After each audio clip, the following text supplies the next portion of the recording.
Good morning. On the behalf of the ISO, I'd like to welcome you to the Adjustment to Intertie Constraint Penalty Prices Initiative meeting to discuss the draft final proposal and draft tariff language, which was posted on January 13th. My name is Elisandra Casillas, representing the stakeholder engagement group here at the ISO, and I will be facilitating today's meeting. And I'm also joined by Robert Fisher, Senior Advisor of Market Analysis and Forecasting. The presentation and other materials related can be found on the initiative webpage. Just some housekeeping reminders, this call is being recorded and the video file will be posted on the initiative webpage for information and convenience purposes only. The recordings and any related transcription should not be reprinted without the ISO's permission. The meeting is structured to stimulate dialogue and engage different perspectives, and please keep comments professional and respectful. Also, please try and be brief and refrain from repeating what has already been said so that we can manage time efficiently. And instructions for raising hands, we will pause for questions periodically throughout the meeting. You can raise your hand by selecting the hand icon above the chat window in WebEx, or if you joined via audio only, press pound 2 on your device. Please remember to state your name and affiliation first. And if you need any technical assistance during today's meeting, please send a chat to the event producer. And again, please remember to state your name and affiliation before making your comment. And you may also send your questions via chat to all panelists. Next slide, please. This graphic depicts the ISO stakeholder process. We are currently in the draft final proposal development phase of the stakeholder process, and I will review the next steps in the process at the end of this presentation. Next slide. For today's agenda, after I'm finished with the introduction, I'll turn it over to Robert Fisher, who will discuss the draft final proposal and draft tariff language, and from there I'll go over the next steps at the end of this meeting. And from here, I will turn it over to Robert Fisher.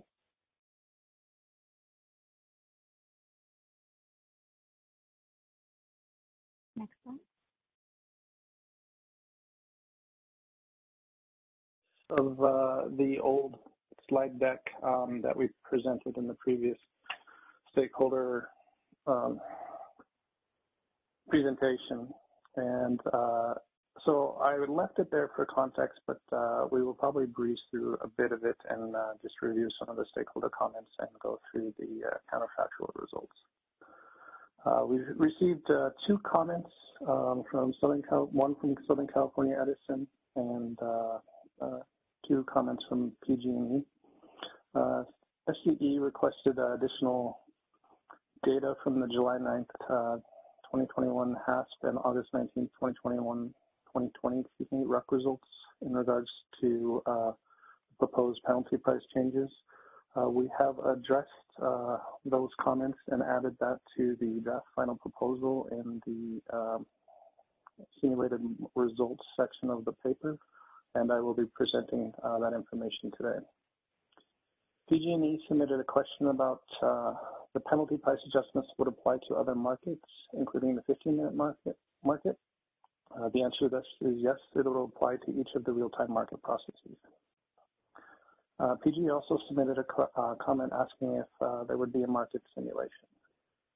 Because we have rerun these 2 July 9th and August 19th, 2020 RUC cases, we feel that this is basically the results of the market simulation, and also presents the information that with the penalty price adjustments for that time frame. And these simulated results are based on actual production solutions and reflect how the proposed changes will impact the market solution. So we see no need to do a market simulation. Next slide, please. Just for everybody's references, these are the acronyms for that will be used throughout. If there's any question, I can answer which acronym is which. Next slide, please. In the paper, we did the introduction of, on July 9th, the heavy-duty rates on Malin led to high volumes of sales schedules on the inside, and tight supplies created the conditions for overscheduling. and it was also observed for August 19th, 2020. The strong current setup, the least cost solution was to relax the ITC limit rather than introducing import schedules and relax further power balance constraints. Currently, the penalty price for the ITC defined in the tariff and RUC is $12.50 and $1,500 in real time. The proposed change would change it to $3,200 per megawatt hour in RUC and $2,900 per megawatt hour in real time. Next slide, please.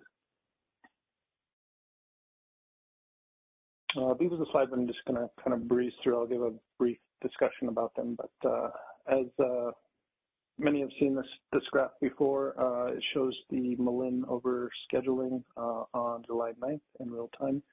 You can see that in HASP as well as FMM, there was overscheduling on the Intertie constraint due to the penalty price. Next slide, please. The overall implications of overscheduling are both reliability and market efficiencies. Reliability aspects is the market clears and tight schedules of the limit, which then requires operators to manually curtail after the fact. And market efficiencies in regards to clearing process accounts for additional import supply that is not actually available. And so import supply from overscheduling supports clearing of additional exports. Next slide, please.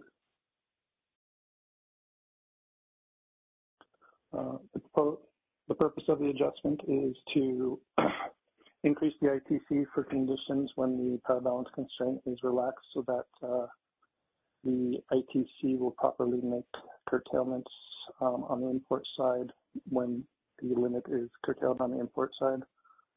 Proper intertie scheduling to help with reliability so that operators do not have to manually curtail schedules and to maintain scheduling limits. Next slide, please. A little bit of background on scheduling parameters. We went through this pretty extensively on the last presentation. The market constraint relaxation parameter hierarchy, locational marginal prices or LMP, power balance constraint relaxation, and intertie or intertie scheduling relaxation. Next slide, please. These are the current penalty prices that are applicable to the BPM. Most notably, the price ticker self-schedule imports with RUC schedules and import leg of high priority through self-schedules. In RUC is at $1,200.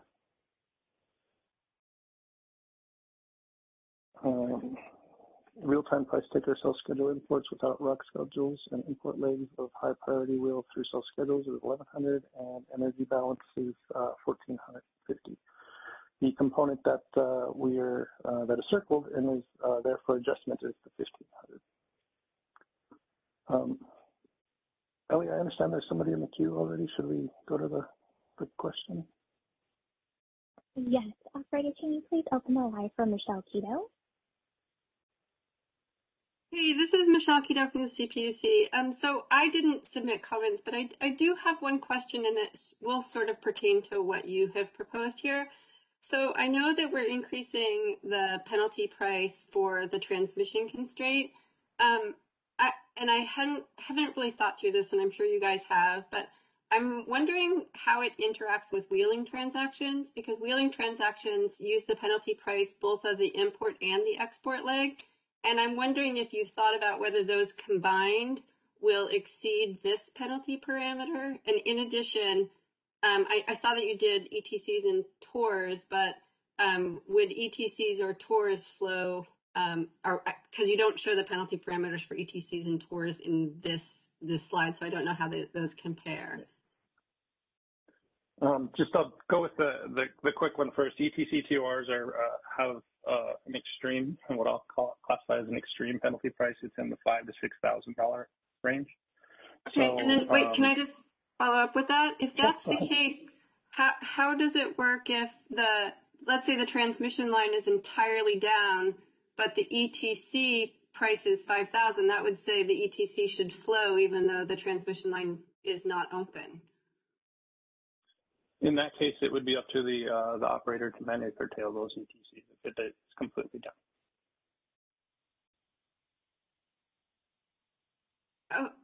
Okay. So we'd still have the problem for the Malin or for Cobb that we had on July 9th, which is that it was entirely down. So there were like 1,000 or 2,000 of ETCs and tours. So that would not go into the. Actually, part of my, okay, I think part of the, I think what is, so there's two components to this that you have to take into consideration. First is the ETC calculator. The ETC calculator calculates the amount of transfer capability that is within the system. I think if it were to go completely to zero and open, I think it would remove the ETC or TOR or priority in that condition, in which case I think the market would not schedule those ETCs or TORs. Or Okay. there is also one other component. When a tie is completely open, which is what we call an open tie constraint, there is software functionality that will not allow any scheduling through that point. Okay, so on July 9th, the Cobb went from 3,000 to 300, so it was not completely open, but you might have had 500 of ETCs or TORs. That will not, your software fix that you're putting here will not capture that. Is that right?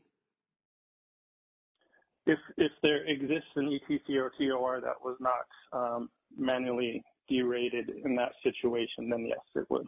But that would be kind of a interaction with how the operations is setting those limits and what ETCs or TORs they're allowing to flow on that. So my understanding is that the contracts would be decreased for that time frame. Okay, so when you reran the simulation, did you include that in there? That you would have decreased the ETCs and TORs or not? The ETC or TOR curtailment levels were not reached in the counterfactual results that we ran. Okay, I'll go back and look at that. Okay, then my other question. We have some slides coming up that show that there were no adjustments to ETC or TORs in the counterfactual results. Okay, and then what about the idea? I mean, there weren't a lot of wheeling transactions, but should there be wheeling transactions if they're paired with a import and an export leg? What would happen in that circumstance? So, two parts. The counterfactual results that were run for July 9th did not have the summer readiness software or softwares, which has the quote unquote super priority where there's a penalty price on both ends of the wheel. So with this counterfactual results, it would not have cut wheels because the priority would have been higher than the penalty price. However, with the introduction of the summer readiness results, which my recollection was on August 4th, those wheels would be curtailed because the penalty price in this circumstance for the import side would be 0 and the export side would be $14.50. So if the price difference between the two locations was outside that, there would be curtailment. Okay, so let me depends upon both legs of the wheel. Okay, so hypothetically, if it was Malin and knob, then it would have. Actually, I don't think it would have been cut. Actually, if it was Malin and another scheduling point that had a high penalty price, then it would have been cut. Okay, so when you ran this, I think am I correct in hearing you say that there were higher penalty prices on the import and the export leg, and so those wheels wouldn't have been cut even though they might have been non-feasible? They would not have been curtailed due to the super priority that existed prior to the summer readiness. And I don't know if that answers your question. Okay, so let's say there are 1,000 megawatts of wheels and the transmission is derated from 3,000 to 1,000. Given what you're putting into place now, what was in place at the time, you would have not, even though it wasn't feasible, you wouldn't have cut them with the software penalty prices that you're putting in place here. Is that correct? That is correct, because there's a couple assumptions with that. Assuming they're not a real-time wheel, this is going to get very complex quickly, because they would have had a lower priority. If it was a day-ahead wheel, then it would not have been cut, because the day-ahead priority at the time would have had a super priority. A real-time wheel, this is on the fly, I think the numbers would have been curtailed as long as the two price locations had that price differential between the two penalty prices. Okay, and then you're saying with the new provisions that would go in, or that went into effect, it would have cut the wheels, but not the ETCs and tours. That would be a different process. Yeah, but the key thing to keep in mind is that it has to be at two different locations that have a large price difference. So take, for example, if it was at Malin and Knob, they were both being had low penalty prices because you're trying to cut imports. Now, it would have to be at Malin and another tie that has a high penalty price due to system conditions. Okay, and if the other location has high penalty prices, which way does it go? It has to be a differential between, I think my recollection is it's $14.50. So the price differential between the two would have to be $14.50. So the ITC at the import side would have been minus $2,900 for the case of overloading with the new penalty price. And if the other location had a low penalty price, like minus $2,900, because it was overloaded as well, that price differential is not large enough to cover the $14.50. But if it was at the location where there was curtailment, and then a tie that was not binding, that price during this condition would have been at most likely the power balance constraint. So that price differential would be larger than that 14 and 15 value. Okay, I'm not sure I followed that last bit, but I'll go back into it. Okay, so you can, and then feel with free to this, reach out to me after the meeting if you like to. Oh, okay, great. That would be super. I'll go through it in more detail, and then I'll try to figure out if I have any additional questions. But one additional question, CAISO has proposed that these wheeling transactions expire in 2024. So to the extent that they expire and we go back to the old penalty parameters, what you're proposing here would not. We won't be, going back to the wheeling. Okay, sorry, go ahead. I apologize. I interrupted. Yeah, if we go back to the wheeling, which would be in place with the tariff change that CAISO has proposed, then those wheeling transactions would have higher priority than the transmission constraint. Is that right? In which case you'd let them flow with even with these proposals. Is that right? If it were to go back to pre-summer release, I think there are conditions that some may get cut and some may not. It depends upon the priority. But I think based upon the 2024 condition, I'm sure they will take those aspects into consideration. Okay, thank you so much for your help. I really appreciate it. I might have additional questions. That sounds good. Thanks. Okay, next slide, please.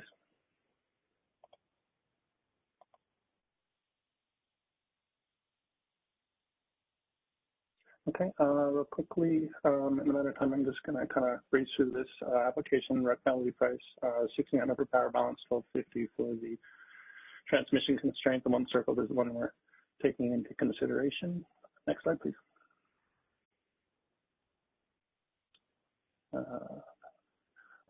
Just a reference to the penalty price adder. Import price tickers in IFM are at 1,100. And these are the penalty prices for the summer release. So you can see import leg of a low priority wheel set to 0, and self-scheduled exports do not using identified non-RA is 1,050. Next slide, please. I'm going to skip through the illustrations. If there's further questions, we can go back and use these as a reference. So I think you skip the next 6 or 7 slides.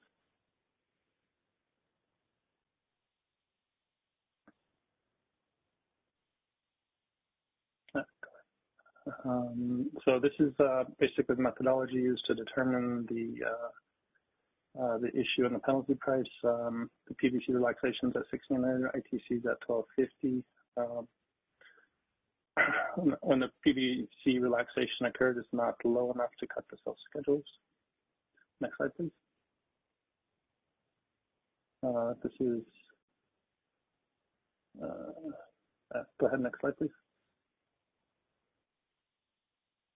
This is a good, actually, go ahead, next slide. We have a comparison with this on the counterfactual results. This is how we got to the 2,900 results with the PVC relaxation, minimum marginal loss component of 150, a buffer of 100. We come up with the result of minus 2,900 for the proposed HASP price. Next slide, please. And same logic for RUC.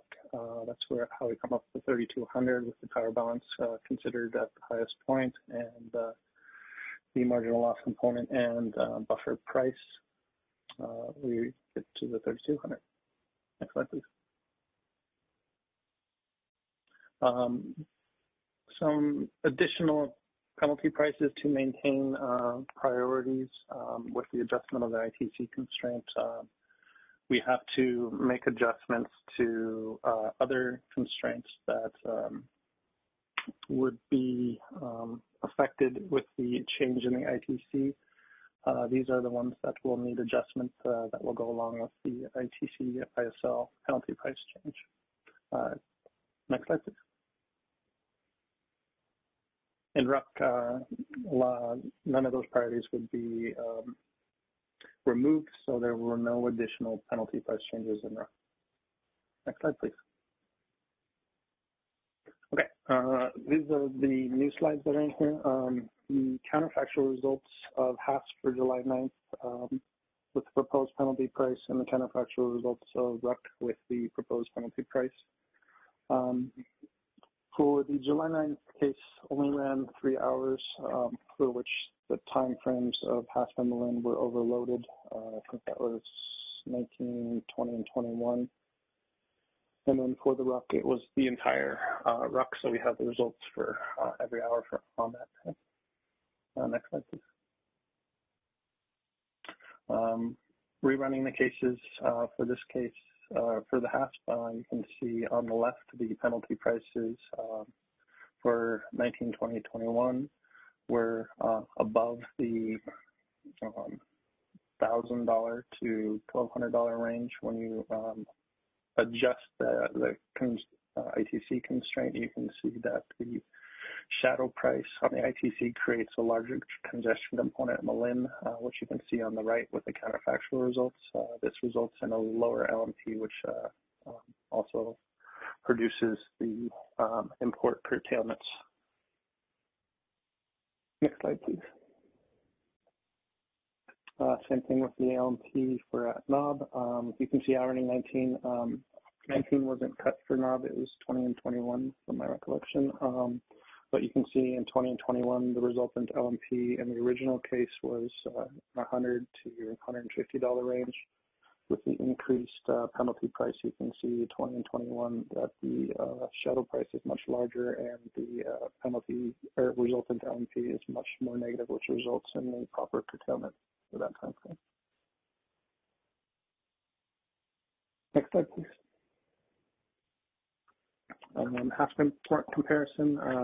There's a couple things to keep in mind. This is the total system import, not just at the constraint. So it was the total imports into California for that time frame. This is only on system resources or self-schedules and economic bids that were bid in at the time. Additional import cuts rather than overloading the ITC. So you can see the green for the total is reduced. That came out of the day-ahead price taker priority and a little bit out of an economic bid. For earning 19, earning 20, it's all the day-ahead price taker imports, and 21, all the day-ahead price taker. I think there's just a small economic change there. But you can see there was a small amount of price taker. Those are most likely on non-binding constraints, so that's why those did not change. Next slide, please. The export comparison. So keep in mind, as same as the imports, this is the total system exports, additional exports, cuts, and just because Michelle brought it up, these do not include wheels. I did not include wheels in this situation because of the high priority of the time frame. Additional export cuts due to decreased supply for imports. So scheduled priority cut was day-ahead price taker, so schedules, and LPTs. Economic bids still cleared for counterflow. So you can see on earning 19, the day-ahead PT curtailments occurred, and the LPT for that time had curtailments. This is based upon the expected priority. You would expect the extra LPTs to be cut before the PTs. And you can see for the earning 20, same occurrence, and then earning 21, no additional curtailments at that time. Next slide, please. Now for the RUC counterfactuals, on the left is the original scheduling price at Malin, for the run on August 19th. The main points you want to see here is earning 18, 19, and 20, that the LMP prices were in the $100 to $200 range. With the increased penalty price, you can see the congestion component increases, which also decreases the penalty prices for 18, 19, and 20. Actually, an interesting result, but we'll get to that on the next slide. Next slide, please. Similar aspect for knob, you can see earning 18, 19, 20, and 21. The high penalty price, high resultant LMP for the original. The shadow price for that time frame is being set at the 1250. When you increase it, you can see that the shadow price increases and the resultant LMP goes to zero. Next slide, please.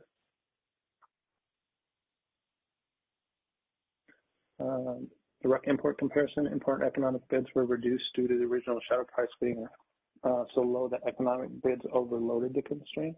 So with the increased shadow price, that decreased those economic bids, and so the resultant was that the IFM results were the cleared import and export schedules that occurred at that time frame. So RUC actually increased the import to help relieve the power balance constraint, and with the increased shadow price, that did not occur. All other types did not change for the imports. Next slide.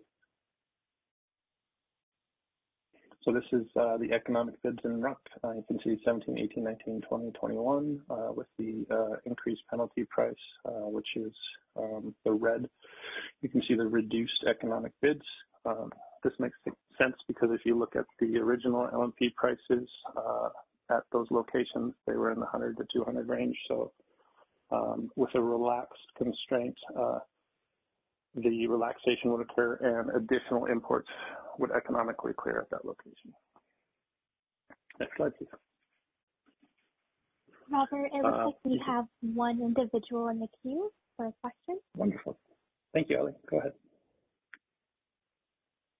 Hey, this is Michelle. Can I just ask two questions? One of which is, when you're doing the counterfactual, is the counterfactual that the transmission went down in the day ahead? Because it wasn't the issue that it, but actually that's just the question, because you're doing the RUC here. Mm-hmm. So is it counterfactual that the only adjustment that is made, and this gets brought up in a later slide, is, I mean, I'm rerunning these cases in current time frame versus back in August 2020. So there's some small software differences. And then the only other change from that is, I wouldn't say small, just some software differences. And the only other change is the penalty price. So all the limits are still the same. Oh, okay. So these are, this is from rerunning August 2020, but this is with the correction to the market software that pulls from the RUC and not the IFM. Is that right? Can you say that one more time? We're still using the same IFM results for that time frame. The only adjustment we're making is the penalty price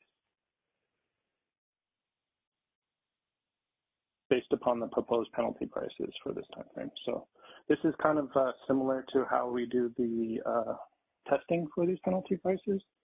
Okay. So we want to make sure, so we adjust the penalty price to make sure that the ITC limit is being respected and that no other market results have been adjusted due to that penalty price change. Okay, so when you're rerunning, so when you're rerunning these, you're rerunning these for, all these slides are for August, like one day in August, August 14th? August 19th, I think. August 19th. Okay, I get that. And then if you go back to slide 34. Sure. Do you mind going back to 34, Ali, please? 34. So this, though, is looking at, July 9th? July 9th. Yep, Okay. 2021. And can you just explain the one bullet that says economic bids still cleared for counterflow? So what can happen is if you have import, so your import limits are reduced, right?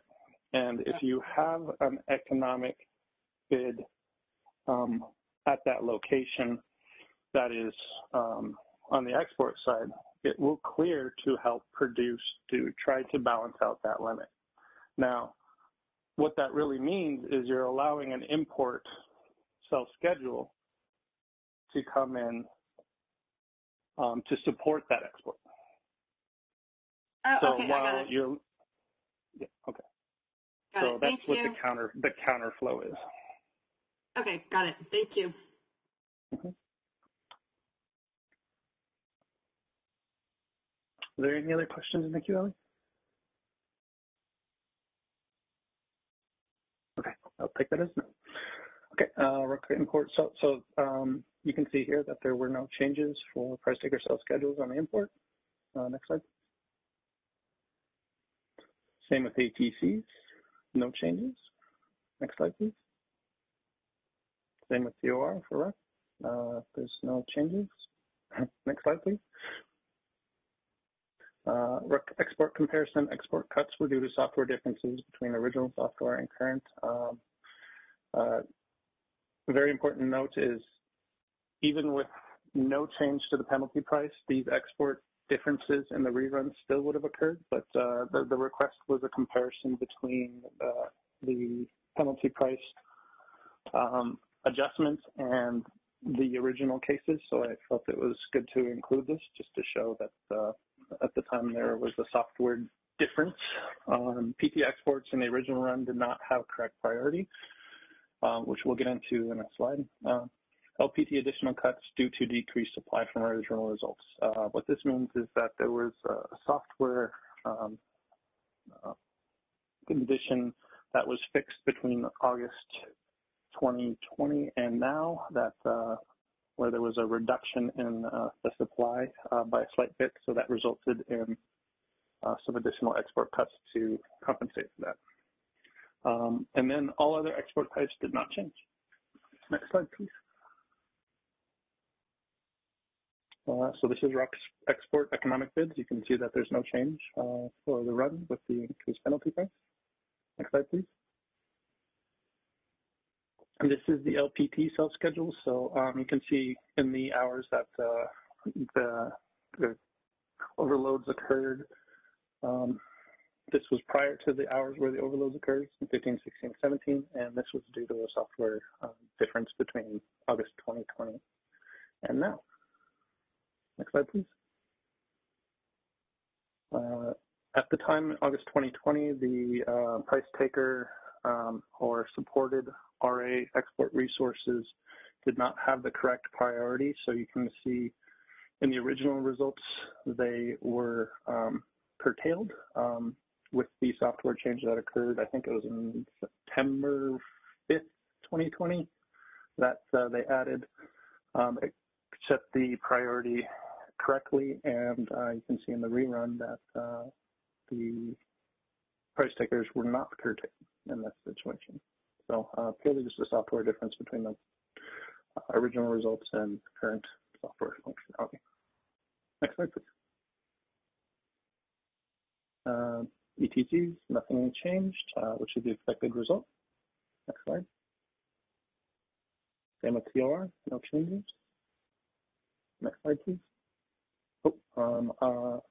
Before we go to the draft tariff language, I'll just see if there's any open questions or comments on the counterfactual results.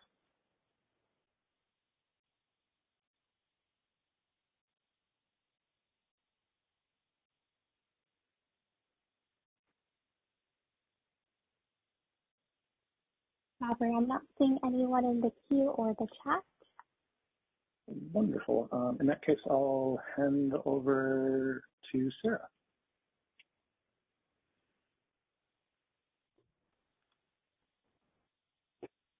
Great. Thank you, Robert. Thank you, Ellie. Is it possible to just scroll down a little bit just so we can see the complete section? That's perfect. Okay, great. Well, I am going to go over the two tariff sections that we've posted that have proposed revisions. My plan is to talk more extensively about this first section rather than the second section.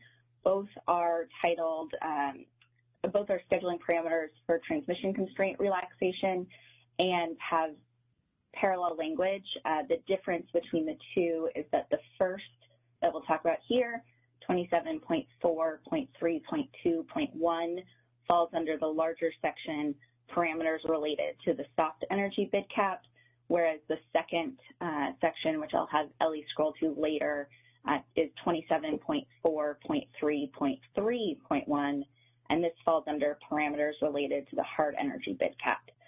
We've made the same changes to both.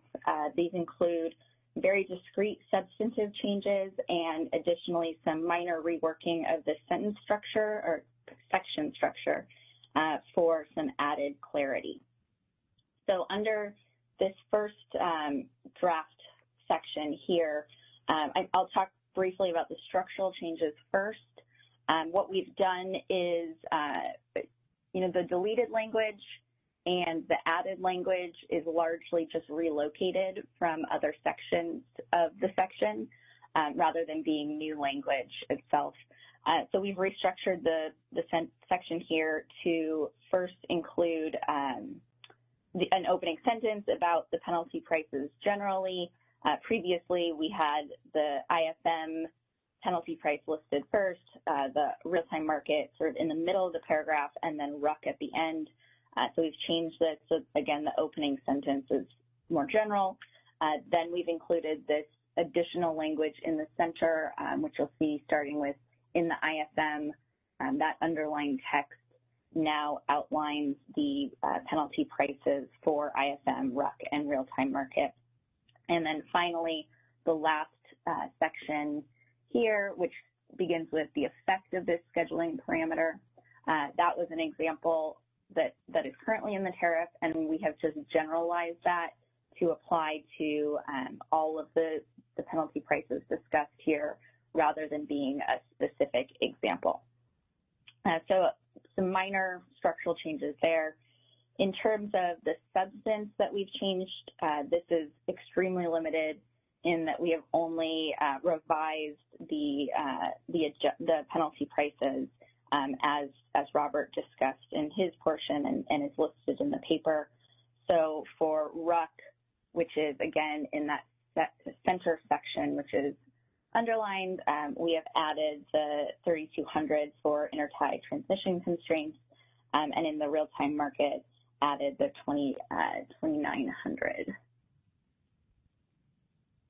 So Ellie, I guess if you want to scroll down, I can pause for questions here, but if you want to scroll down so people can look at the second section, which is the 27.4.3.3.1.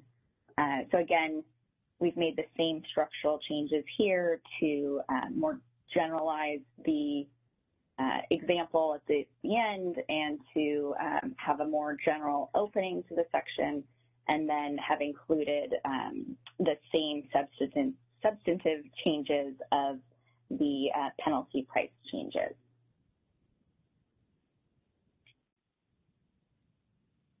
And if no one has questions, that's all I have. Fairly straightforward and a discrete change here overall.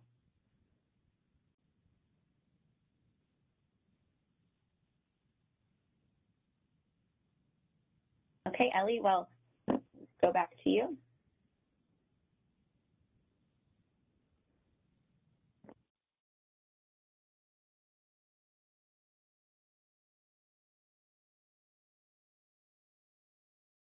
Next slide, please.